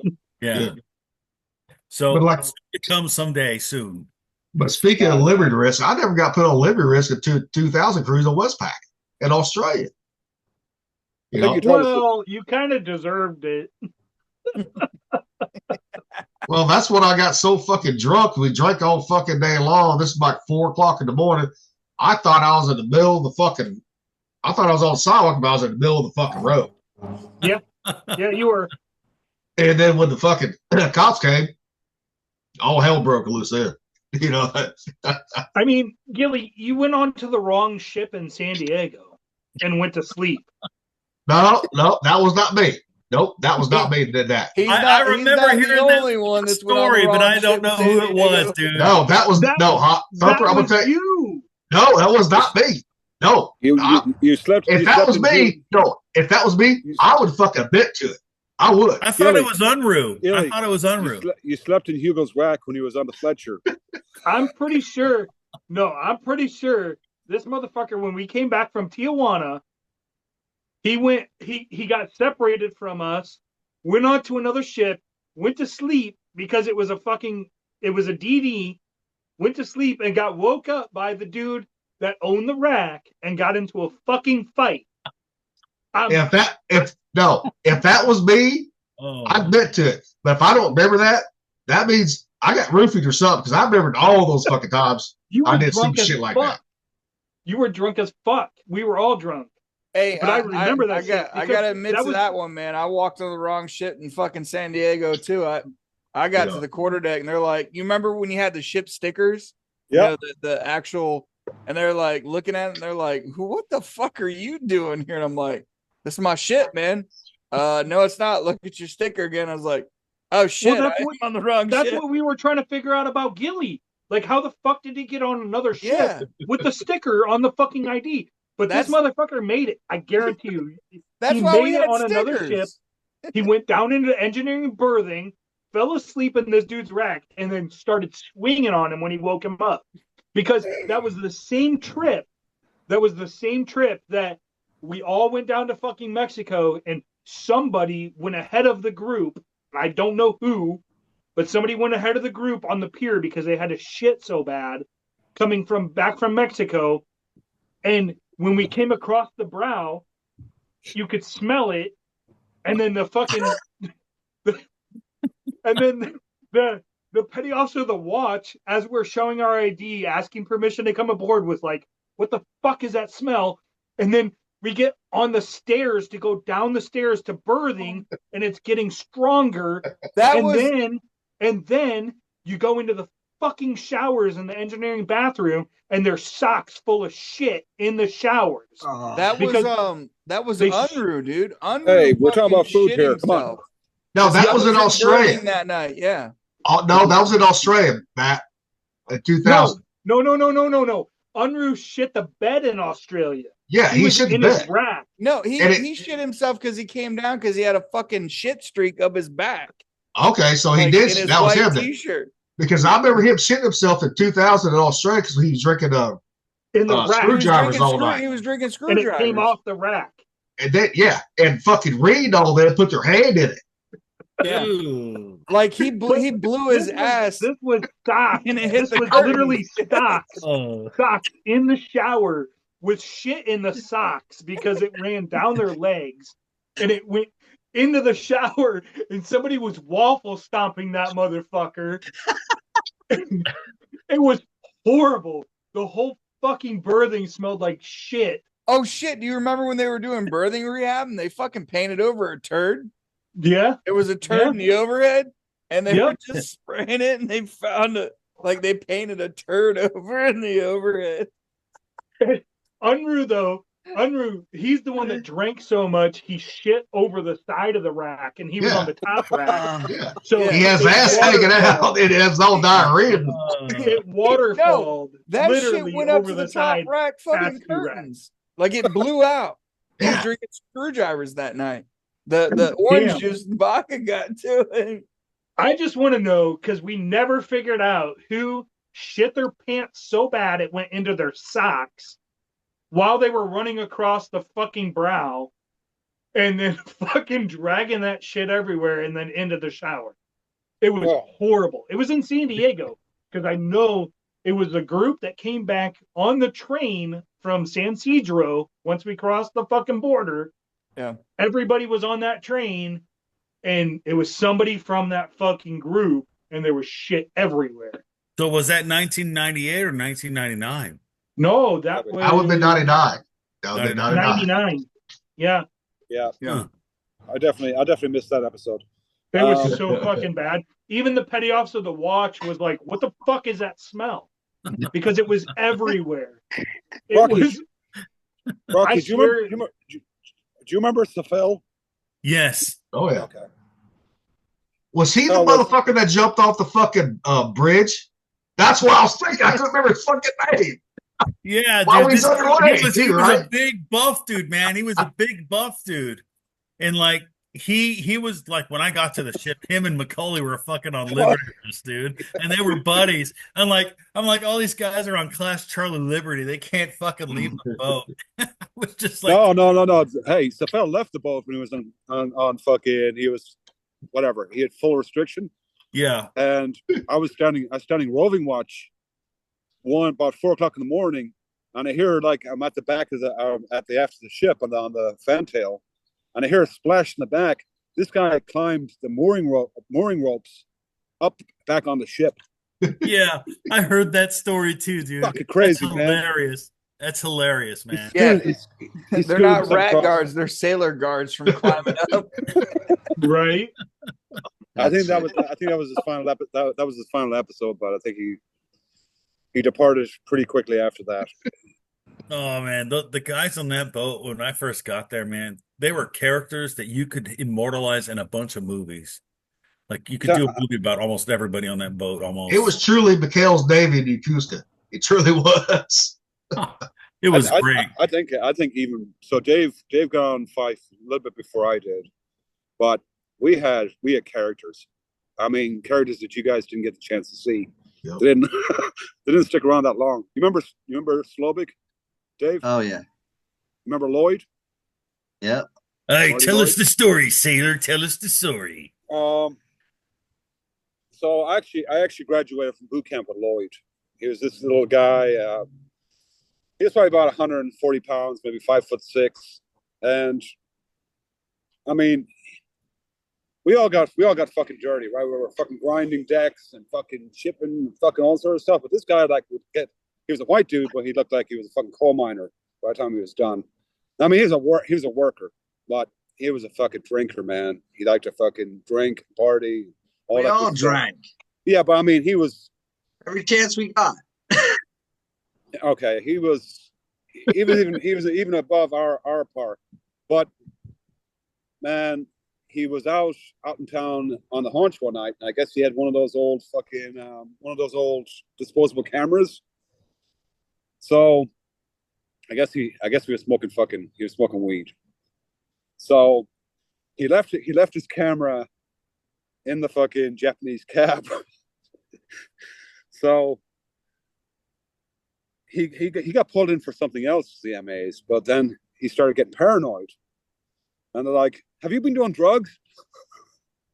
And they're like, well, no, I was around it. Well, the Japanese fucking cab driver turned the fucking camera into CFA security. Oh, no. And Yeah, I remember that. and fucking Lloyd's like, he kind of admitted, but they're like, we got photographic evidence of you with a fucking bong. So I don't know if he had passed, if they'd given him a urinalysis, if he had passed the test or not, but there's enough evidence, and he got kicked out, man. He got fucking canned. But this dude was fucking crazy. He was fucking. I mean, he was a hard worker, but he just. It was on. I mean, we were all. I guess me and Dave were the same way, but pretty close to it. It's crazy. Cast of characters, that's for sure. Yeah. It was a good time. We last time we talked, I know Rocky Gilly, you might have met Alameda. Oh yeah. Yeah. You remember Alameda, Dave? Okay. Oh, 100%. Can you Yeah. describe him to the Fifers? Well, I mean, Alameda was that kid that just never did anything wrong, just followed orders. I mean, he got picked on all the time, but that dude was just he just stayed classy the whole time. He just could not be shaken. Just a good all around dude. So He's a little strange, right? oh, he was totally strange. He was the kid that always got picked on in school, type. But he always worked. Yes, petty officer. Yes, chief. Hey, real quick, Yeah. guys, I gotta go start the fire pit, so I'm gonna get going. All right, man. It was good talking to you guys, and I All will right, see Thumper. you next Peace out. podcast. Save us some. Take care, save us some- Thumper. Save us some cow, Thumper. Will do. That's it, Thumper. Later. So I got a good story for you. So I made E4, and before I got frocked, we pulled into Bali, and they said everybody that wasn't a petty officer, E4 or higher, had to be in by midnight. I'm like, this is going to be one of my last ports. So I dropped a leave chit, and to get that approved, I had to go up and see the XO. Was that Kessler? Yeah. Yeah, I had to go see Kessler, and he's like, why should I approve this? And I'm like, I have no NJPs. I was close once, maybe twice, but I got no NJPs. It goes, I got leave. I have a good record. Dean will vouch for me. And he goes, well, why should I approve this? And I go, because you have no grounds not to. And I want to be out. This is one of my last ports. So I get out there. He approves it. I go out there.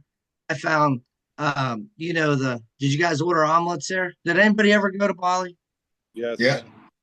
Yeah. So, the magic omelets and stuff. So I got one of those like right away. And I had long hair tucked underneath my hat, down to about here, and it was tucked. And I had it up in a little bun underneath my hat and stuff. When I got to Bali, this one girl braided my hair with all these beads. And then I was on one of those omelets, and then I ran right into Kessler, and he's like, Seaman Stambaugh, that shit better be out of your hair before you get back off of Liberty. And he's like, if you fuck this up, you're going to fuck it up for everybody. So, yeah, I got back unscathed, but that was, I was the first one to drop a leave chit, pull into port and stay overnight. Yeah. I love that port. Bali's like a blur to me. I don't remember what happened. You said something about omelets. Bali was like, wow. I think we were in there for like 3 or 4 days, and we just got blasted. And we stayed at that place that had the little monkey cage. Yeah. I don't know if you guys, where the huts are. Yeah. And then people would come back with their food late at night because they got the munchies, and they come back and they try to feed that thing. I thought it was who was that? I think it was Abbott tried to feed it. That damn little monkey pulled Abbott in so fast he pulled him up against there and stole that shit. Abbott, I forgot all about him, man. Abbott, yeah. We need to find Abbott to get him on the show here. Yeah. If you wanted to brawl, if you wanted to go out and scrap, you went and hung with Abbott. That was for sure. I think Abbott was probably one of the strongest motherfuckers in Deck Division, man. When we used to be rolling and shit, he was strong. He's just a bruiser. Yeah, he's wiry as shit. Yeah. I think the worst thing I ever did when I came back to the boat, Dave and Jimmy, you might not remember Villaflor.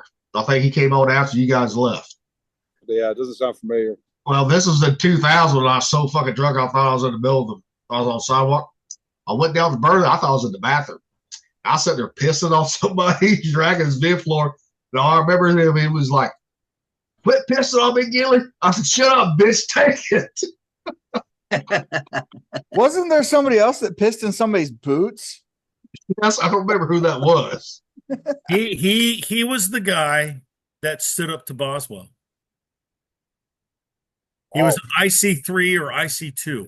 Big. Buff dude. Dude was big, man. He was like, I don't like bullies, and he picked on everyone at that time. Boswell did. So Thompson? IC3 Thompson, maybe? Yeah, it had to be Thompson, yep. Yeah, the dude was a big dude, man. And he would get drunk and he would piss in fucking Boswell's boots. And Boswell, I guess, would never do anything back to him because he was like, I don't know if I can take this guy or not. You know what I mean? So it was interesting to see because everyone else he tried to pick on. And then when I wrestled him on the fucking, what was that fucking, the Tiger Cruise to Washington from Hawaii, I pinned his fucking ass, but I had 2 black eyes. And my dad watched the whole thing. It's like, holy shit, what the fuck is my son involved with? Yeah, man. Oh Yeah, man, Boswell. he got to see what the real Navy was like. He's like, man, this ain't the life of luxury, Rocky. I'm like, no, it ain't, Dad. It's not. Look at all these pipes. You know? Yeah, but Like, Boswell didn't realize how good a wrestler you really was too. no, he didn't. He didn't realize that. Anybody ever in touch with Boswell since? Every now and then I'll talk to him, but not very often. I only seen him. He became a contractor. Yep. Like GSM contractor. And I seen him once. You know, fucking big fucking hands and shit. Bitch. Nah, like I was like, oh fuck, I remember you, man. Like slap somebody down. That's what's funny, dude, is because he was big as fuck, and you know, he didn't want to mess with certain people. He was a good tech for us. Yeah, you know, he was like a OSR, came on Yeah. board and helped us when I was on the Fort Sherman. Yeah, Well, I think the guy he was shit. if Boswell liked you, he didn't really fuck with you. I mean, he'd fuck with you, but not like he would other people if he liked you. You know, he fucked with the ones like fucking Hugo and all them that didn't want to work or get qualified. Yeah. You know. He had no time for him. Yep. Yeah. That's good shit. Oh yeah. Dave, did you ever meet BM1 Lindley? No. Gil, you remember Lindley? Oh yeah. Yeah. Tate, I'm not sure if you had seen him or not, but yeah. He used to work at Wendy's part time up in Everett. No. Yeah. The guy's he's a character. Why the fuck was he working at Wendy's part time? He had to make a few bucks, man. They didn't pay him that good back then. Well, I know, but damn. I mean, shit. Yeah, he was the manager of Wendy's in the Everett. I don't know if it's Middle Creek or Bothell. Yep. Did you have to run a chit for that? I don't fucking know, man. I mean, Probably had to run a chit to work extra. Yeah, I mean, a lot of people did that. Well, you know, extra. hey, I don't even know if Lindley ever made BM1. I think it was BM2. He might have had. I think he made BM1 because I remember he was BM2. I think he did make BM1. I think you're correct on that one. James. Okay. I think he is. I think he did. I wish we had a book from that time frame. You know, cruise book from that time frame, but we didn't really go on a cruise on it. You know, yeah. I wish I would have had the cruise book when we did drug ops in '98. I wish I would have had that one. The one I got is from 2000. I got the '98 one and I've got the 2000 one. Those are the only ones I got. So I think I got the one probably 96, 97-ish. Dave, do you have that one or no? The what? The cruise book from like 96, 97. I don't have the cruise book. I didn't have money for that. I'm pretty sure I have a Westpac cruise book somewhere at the house. I'm not sure if they did a cruise book for the 2001 one that we did with counter drug ops in 2001. Like right. Yeah, I wish I would have known the ship was going fucking another fucking drug ops down South America. Yeah. I would have delayed my fucking sea school for that cruise. That's where we went to Panama, and all the women in Panama looked like the chick from fucking Fast and the Furious, the little sister. She's hot. I forget her name. She's still pretty to this day. Panama, like I said before, Panama was a fucking blast, dude. It might be a good thing I wasn't on that cruise. I probably would have ended up fucking shot. That's where I hung out with Wood a lot, man. Probably. Well, because I almost got shot in Thailand, Dave. You ain't heard this story. Little Tate saved me from getting shot. So I didn't want to pay for the girl to come in, you know, extra for the girl in the hotel room, right? And I was arguing with the motherfucker that was Little Tate was the fucking their army. Yeah, don't get me started with that one. You know, he was gonna fucking shoot me. So I was arguing with motherfuckers. That motherfucker had an AK, dude. Like everybody. I didn't give a fuck. I was like, I've already paid for the room. Why the fuck did I gotta pay for her? I mean, it ended up being what, $5-10, right, American? But I didn't care. Yeah, it was like fucking like 80 baht, dude. Not even that much. 80 or 120 baht. It's like $3.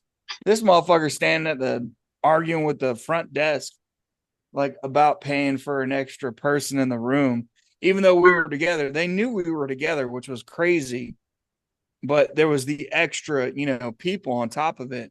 Yep. And this motherfucker sitting there arguing at the front desk, and there's a security guard behind her with a fucking AK fucking just sitting there holding it, like smiling, ready to fucking take Gilly out. I was like, I sent his ass going. I was like, get the fuck out of here, man. Well, it might have been a good thing I wasn't with you all fucking Panama, because did you get shot at because of Guy? No, that was Costa Rica. Costa Rica, okay. That was Costa Rica when same thing happened. Dude didn't want to pay for his hooker, and he comes running out. We're like, what the fuck is going on? He's like, run. And so all of us are running down the street. Next thing you hear, pop, pop, pop, pop. We're like, holy fuck, we're getting shot at. Well, I always paid for the hooker. I just didn't want to pay for her to be in the room with us. Yeah. I was like, motherfucker. That was on that cruise, like we were talking about with Thumper earlier. Like that cruise was crazy, man. That was Chile and Peru, Panama. I think we went to Ecuador too. Like all of them right there through there. So that was a lot of fun. Costa Rica, we ended up getting locked down because there was mobs of Costa Ricans coming after us because of the cruise port. So they ended up like shifting us out, not only, from what happened that night, but they got wind that we were there, the Navy, U.S. Navy, and they started getting a mob together to come after all the sailors that were out there. So they brought us all back in. Costa Rica was a hostile place, man. Wow. Dave, do you remember playing soccer in Vladivostok? Soccer? Yeah. No. I think you can fucking put a shirt on, put some cleats on. I think you were there. No, you mean football. I was busy. I was busy running around with some chicks over there and working the parties on the Fife for the political stuff. Oh yeah. We had I was working a table with Ed Arufo, lieutenant or whatever he was back then. And we had strict orders not to drink. And working. And so this admiral came up and he started taking the stack of the shot glasses and lined them up. And so I poured it and I pushed them all into him, and he pushed half of them back. And and I looked at Ed Rufo, and he goes, "Are you gonna refuse a direct order?" I said, "No, sir." And the Russian admiral said, "To the hell!" And we did. We got drunk, and so I wasn't playing soccer. I was drinking. I was doing what I do. Did you ever play soccer with the Fife? No. Okay. Volleyball. Rocky, did you ever play? No, I did not. Okay. Volleyball and so Australia. I think it was Alex Galvez played, and there's a couple of officers that were pretty good. Anyhow, going back to Vladivostok, yeah, we played the local Russian Navy ship team or whatever, right? So at halftime, and we never played the second half. They broke out some vodka, and we just got fucking smashed. We never played the second half. I think we're getting beaten pretty bad anyhow. But yeah, the Russians broke out vodka, and we just never went out for the second half. Like, all right, this is fun. Their vodka was too good. Smooth. Too good. So smooth. All the flavors that you could ever want. It was awesome. I think it was maybe a 4-day port visit or 3-day port visit, and I think I cashed in about $25 in US. I think it was rubles was the currency, and I still got change left, man. I partied my fucking ass off for those 3 days, drinking, and that was a good port. Talking about guns. So we were talking to a couple of the local hot chicks. Man, these dudes pulled up, part of the mafia, pulled up when they showed us some pistols, said, "These are girl." Okay. All right.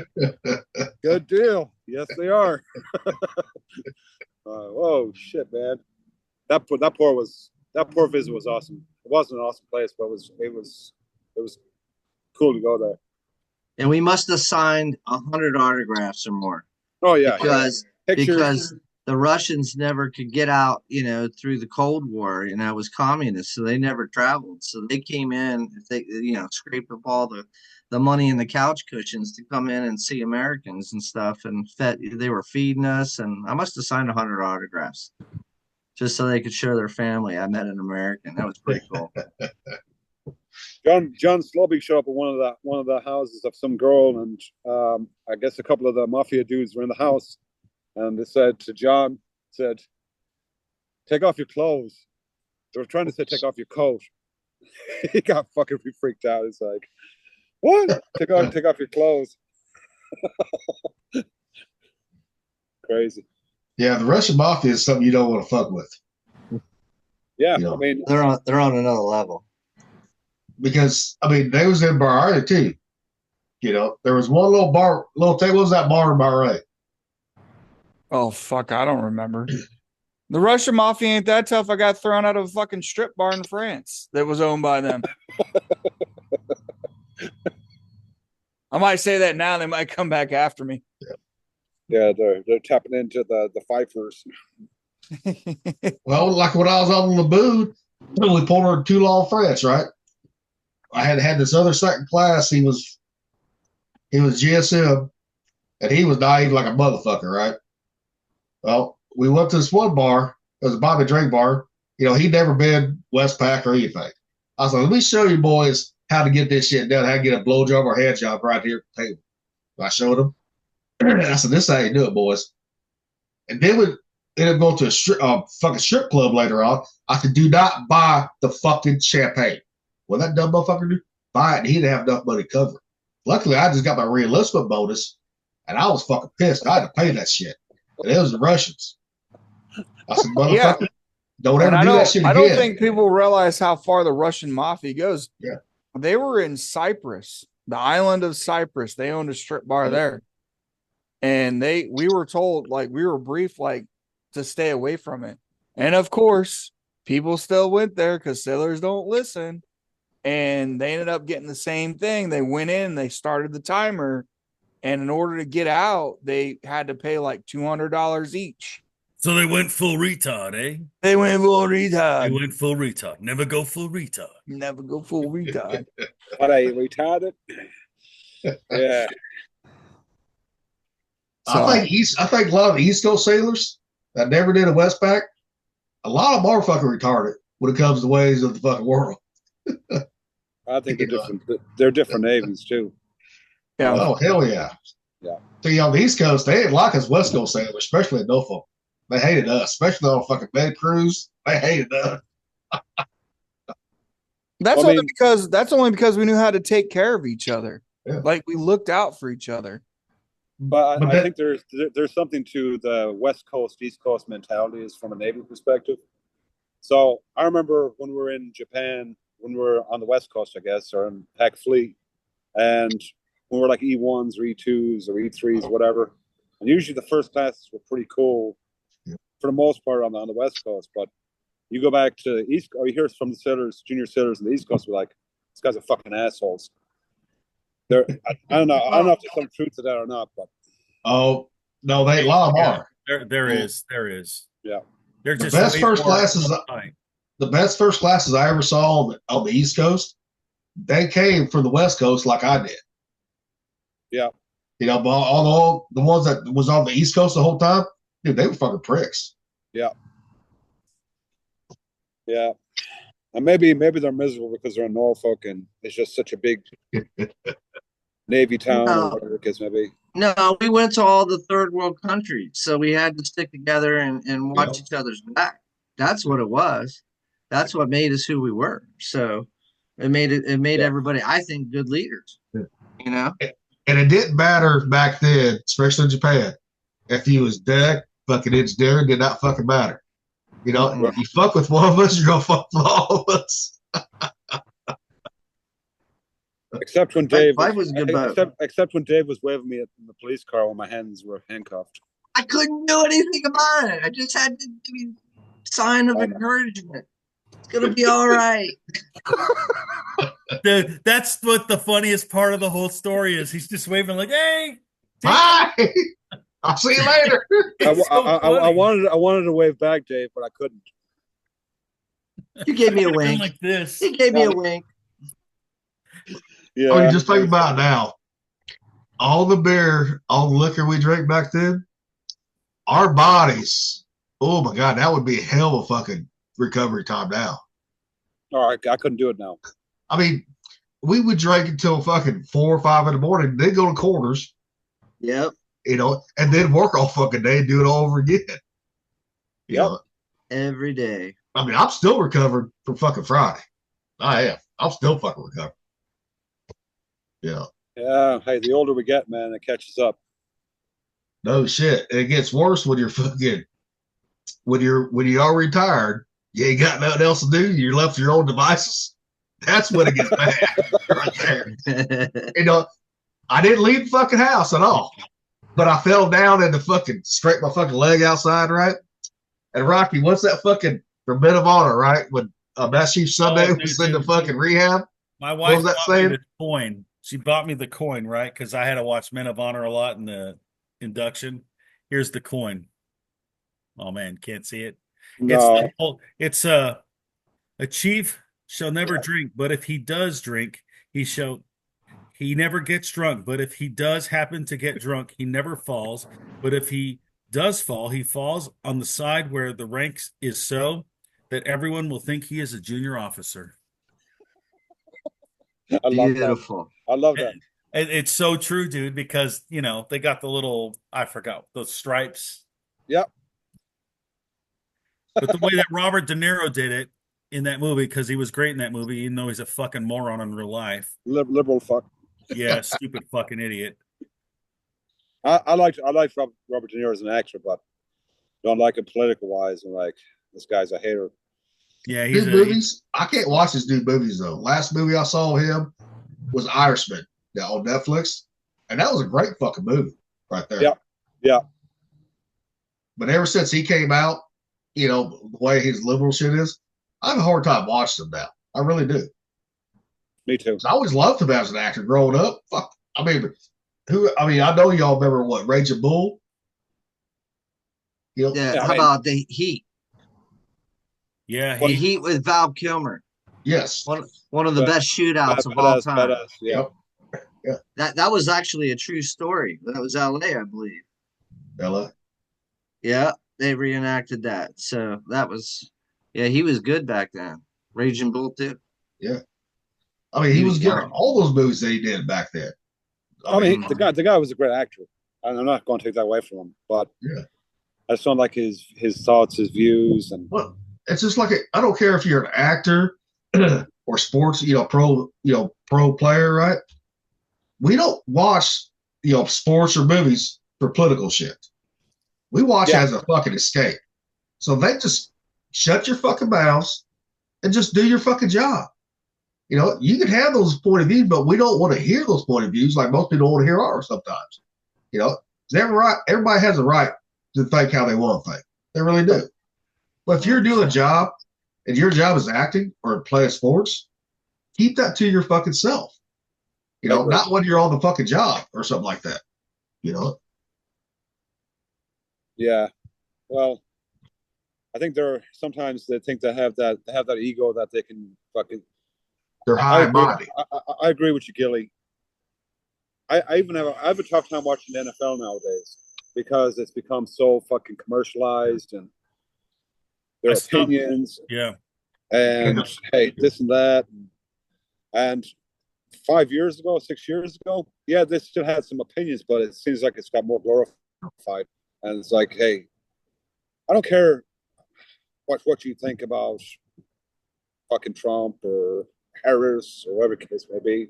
I don't give two shits what you think. Dribble the ball or fucking, hey, pass the football. Even, the Warriors, like Steph Curry, I think he's a great player. I'm not a Warriors fan, I'm a Celtics fan. But, I'm Steve Kerr is another coach. I think he's a great coach. But again, he comes out and, hey, we're not going to go visit the president and this bullshit. I'm like, I started tuning out the Golden State Warriors. I'm like, that's bullshit. Based on same thing as with De Niro, right? It's like, Okay, I have a tough time watching those characters. Yeah, I mean, dude, I stopped watching football when Colin Kaepernick did his stupid shit. I was just gonna bring that up. That was That's when it. I completely stopped. And man, I love watching football. And Me then too. I really stopped movies after like fucking Chris Evans, Captain America was like, fuck this and fuck that. And I'm like, fuck you, motherfucker. You know, fuck all Yeah, I y'all. start, see, there for a little bit when Colin Kaepernick did his bullshit, right? I didn't watch my Chiefs, you know, but I started watching them again when the Chiefs owner came out and said, you know what? Anybody who fucking deals does not stand for the national anthem will be fired on the fucking spot. Yep. You know, I said, okay, I'll watch my Chiefs again because of what the owner said. And the owner goes, you're going to be fired. And he was going to. You know, we don't care. That's the one flag. That's the one time you do fucking stand, in my opinion, right there. Yeah. And you know what? Like you said, it's on both sides. I don't want to hear Republicans or Democrats because they're both guilty of doing it, right? Mm-hmm. But I think it's more on the liberal side. But except for fucking Mighty Mouse Crenshaw. Who Crenshaw? Oh, one-eyed Crenshaw. Oh yeah. Yeah, I hate that motherfucker. We call him Mighty Mouse. What's his deal? He's I think he's a fucking liberal trying to be Republican. He's a rhino. And he's the one that fucking what's his name? Eddie Seal? Eddie, what, Gallagher? Or what? Yeah, Gallagher, yeah. That fucking, he's the reason why he went to fucking, court martial. Crenshaw was the reason. If you watched the Ryan, the podcast of Ryan, that was a SEAL too. There's guys on there that fucking call him out for that shit. Call Crenshaw out for that. Yeah. That shit should never happen, period. Yeah. But yeah, I mean, Republicans, some of them are fucking guilty as fuck too. Oh, for sure. I'm not saying that, but again, I'm more for common sense. I don't want friggin', hey, guys who want to be girls in my fucking daughter's bathroom. Yep. Exactly. Like, that shit's fucking retarded. I'm just going to tell you. Go fuck yourself or Golf Foxtrot Yankee if you think that's okay. All right? Yep. Fuck off. This is why we all need to run for fucking Congress or senators in our own fucking state. Could you imagine having all of us in Congress or fucking all the fifers in Senate at the same fucking time? And we all wear 991 somewhere.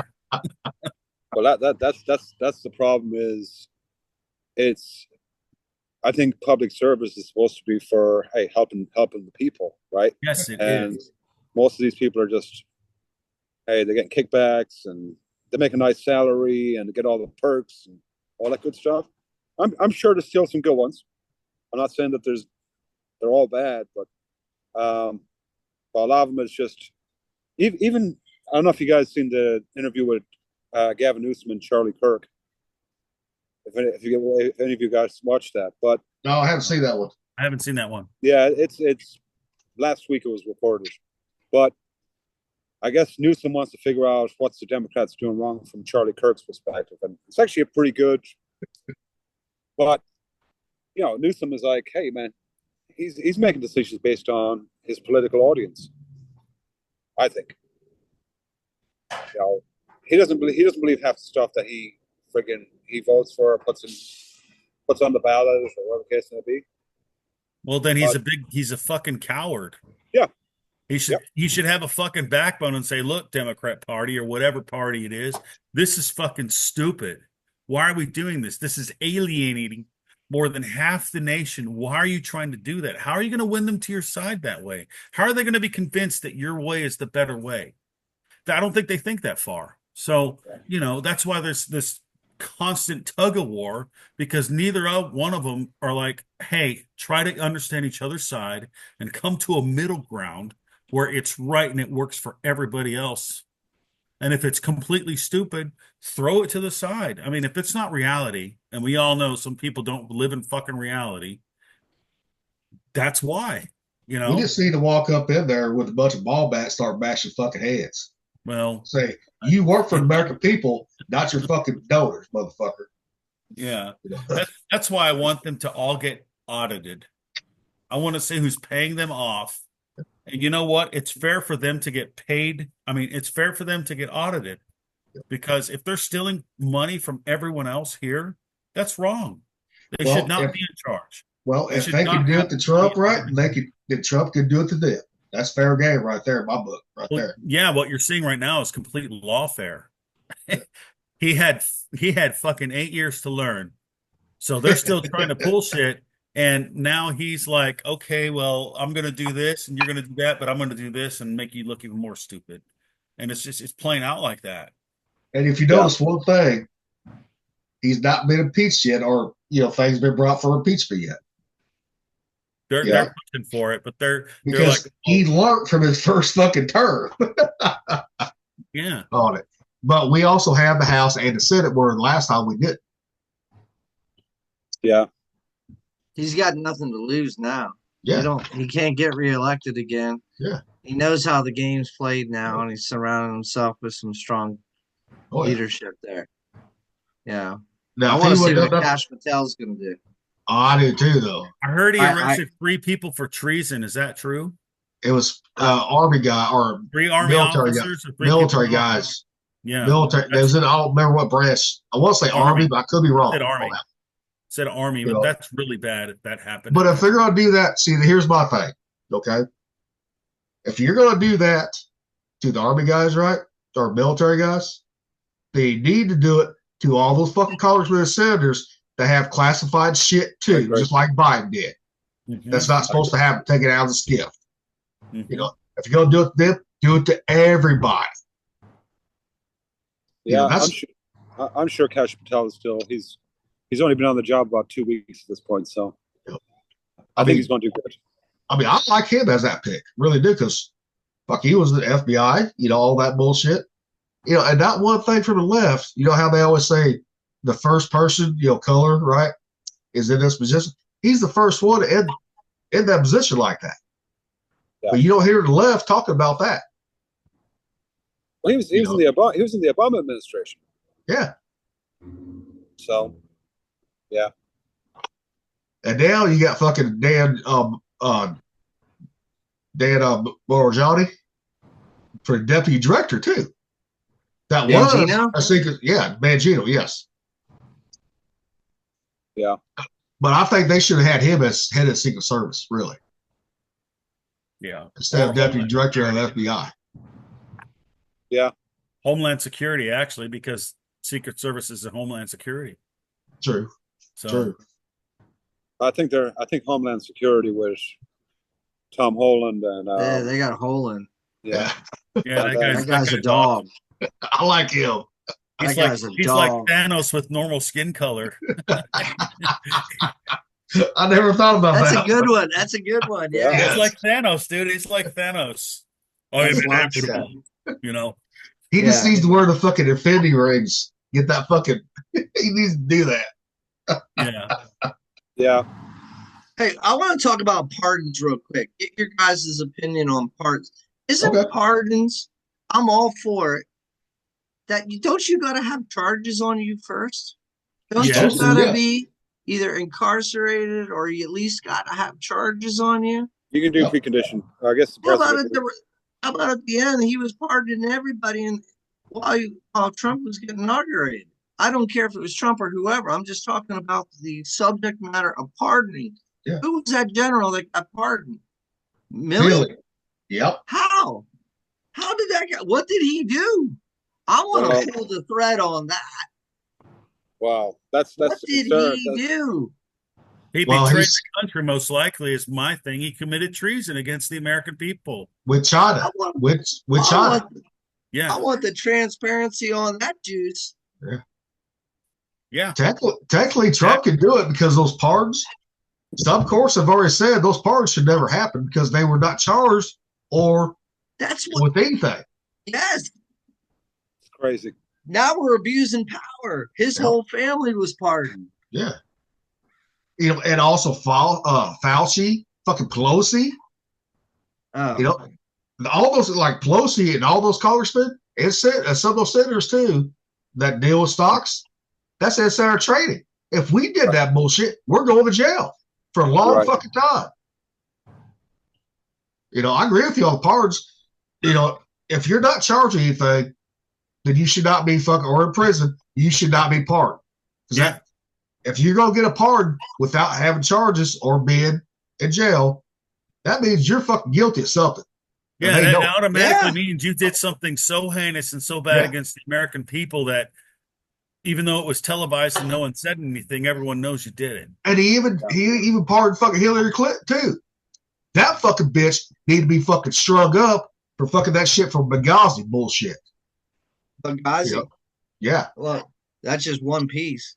Yeah. Oh, yeah. And all those fucking emails, the servers she fucking destroyed that she was not supposed to have, and she destroyed them. Come on now. These people had free range, man. And hey, man, you get this guy coming in, he wants to clean things up and fucking get things back to somewhat semi-normal. But I mean, they're probably those congressmen, senators, freaking former diplomats. They're probably shitting in their pants right now. And that's why, like, a lot of people hate fucking Doge, right? Especially Elon run it. I love it because what? No, this is how you get rid of the fucking start exposing everything. Really, that's going on. You get time to pull that fucking veil back. Yeah, and the exposure has been immense. How much stupid, retarded shit we're wasting money on when we could be helping the American people, helping our fucking veterans, for God's sake. Thank you. Why not help the people that actually serve and defend the country for minimal amount of pay and minimal amount of medical care? Why not help them? They deserve the help the most. And here's another thing too. All these motherfuckers that's crying about the federal jobs are cutting, right? A lot of the federal jobs out there should never be. Period. Agree. You don't need that many federal workers to run a government. But everyone wants to pull out the heartstrings, right? That goes into fraud, waste, and abuse, man, which is everywhere. See, the government should never be the biggest employer in the fucking country. Should never be. But it is. Well, there's so much red tape in the VA. It's unbelievable. Oh yeah. So much bureaucrats. It's red tape everywhere. Yeah. The reason why government is so big is because of the regulation. That's what I work every day, for the past 25 years. Mm-hmm. It's 30 years actually. It's red tape beyond, the ship repair that has occurred over the last 10 years. We've been broke and they're just giving money away. It just infuriates me to hear how much money is being funneled everywhere else but here. Even your own ships to keep the lights on at night are even getting corners are being cut and everything. So I've seen it day in and day out, and I do what I can to save the taxpayer dollars and do it right. We live by fair and reasonableness, and that's my profession. So you guys don't know what a contract specialist is, but we negotiate on the part of the government to get the most fair and reasonable price. And I can tell you that we work our damn asses off trying to do that. But it is difficult with the red tape. And until they get rid of that, it's gonna be a long road turning this thing around. But this is, you guys are hitting on it. I mean, this is something that probably should have happened 20, 30 years ago. You're absolutely correct. I mean, the first time I really noticed the fraud, waste, and abuse was in the Washington Navy Yard when I was an MAC there. When I had to be a chief in security there and I saw what was going on, it was like nerve-wracking. Like you couldn't sleep at night knowing how stupid everything was going to be, So, yeah, I understand. Go ahead, Jimmy. No, I just posted that Charlie Kirk Gavin Newsom interview. It's interesting. Our podcast, actually, I guess it's Newsom's podcast, but it's interesting to hear what they got to say. If you guys get a chance, take a look at it. Yeah, we'll check it out. Yeah. On your Facebook? I'm at about 2%, guys, so I'm going to be dropping off here momentarily. Okay, bro. Well, thank you for coming on board the Fifers again, bro. We Yeah, appreciate it. sure. Come back anytime. I'll be back. I'll be back. I'll yeah. be back. Thanks, guys. Take care. Yep. See you, Jimmy. Later, Jimmy. Later. Yeah, we're about wrapping it up anyway. So, Rocky, you want to take us out? Yeah. Let me fix this. Hey, Dave, it was great talking to you, bro. Oh, hell yeah. Exactly. Right back at you. Please come back again, man. We'd love to hear Hey. the stories and everything like that. This Hell is yeah. great. And Give me an I agenda. would- I'll be even more prepared for you. But yeah. I would love to come back and hang with the Pfeiffers. It was a great boat. You guys did more service time than I did, but I just don't see how it got any better than that ship.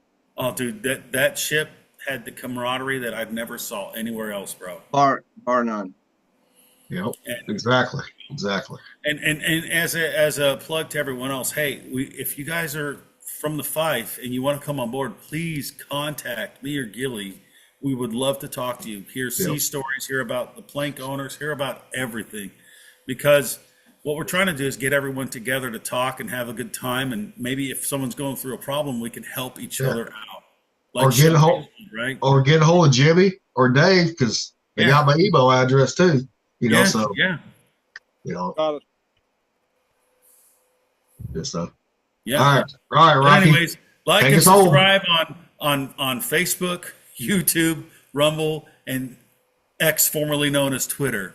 And here we go. Pfeiffers departing.